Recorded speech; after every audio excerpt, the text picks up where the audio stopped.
Dr. Sarah from RecoverRx Physical Therapy, and today I'm going to talk about how being a better runner isn't always just about what you do on the treadmill or on the track, but how strength training can make you a better and stronger runner.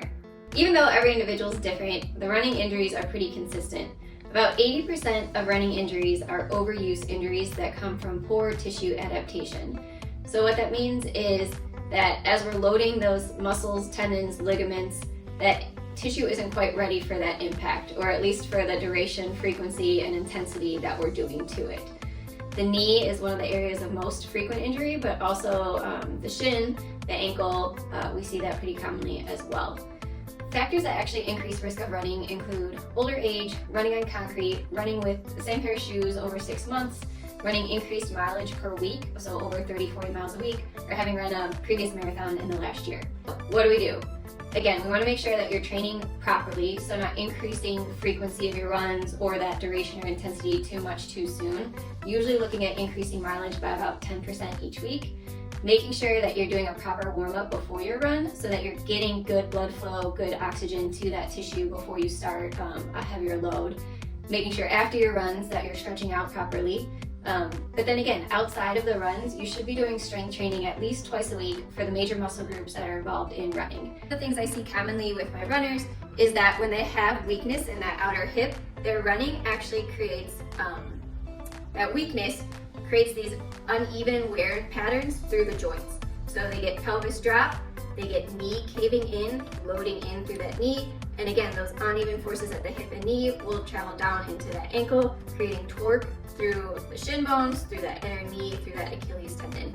So again, by strengthening that outer hip, that core, that posture, you're gonna load more evenly through that tissue. We're gonna talk about being efficient with your strength training workouts. I'm gonna focus on 1 or 2 exercises for each major muscle group. We're gonna start with bring it down to your core. Again, nothing beats a good plank. So getting in a nice plank position, body straight, abs tight, hips pulled down, and then add a mountain climber. So nice and slow, getting into that dynamic running position, keeping your core nice and still. I like to do about 20, 30 of those, again, taking a break when you need to. Next one, again, hitting the back of your legs, adding, like I said, that single leg stability control. We're gonna go into a single leg deadlift. So keeping back nice and flat, relatively lightweight, so something that gives you a challenge. You're gonna come down, come back up, again, keeping back hips straight, keeping hips level, loading into that single leg. Next one, hitting kind of that front body, your quads, your hip flexors, getting down into a split squat, loading down, back up. Again, with running, you really want to focus on what is happening at the hip, the knee, the ankle. Everything should stay in a line on both sides as you go down and up. You don't want any caving in. We really want to fight that, keeping that knee out and open. Again, another way to focus on that, keeping good running form. A lot of that strength that we need comes from our outer hips. We don't use it as much when we're running straight in a front to back plane. So we want to work that here in the gym, adding a single leg hip opener. So you're going to rotate at the hips, keeping your core engaged, trunk nice and still. Better way, add a band for some resistance. Shoot for like 2 sets of 15. And then the last major muscle group we don't want to ignore is your calves.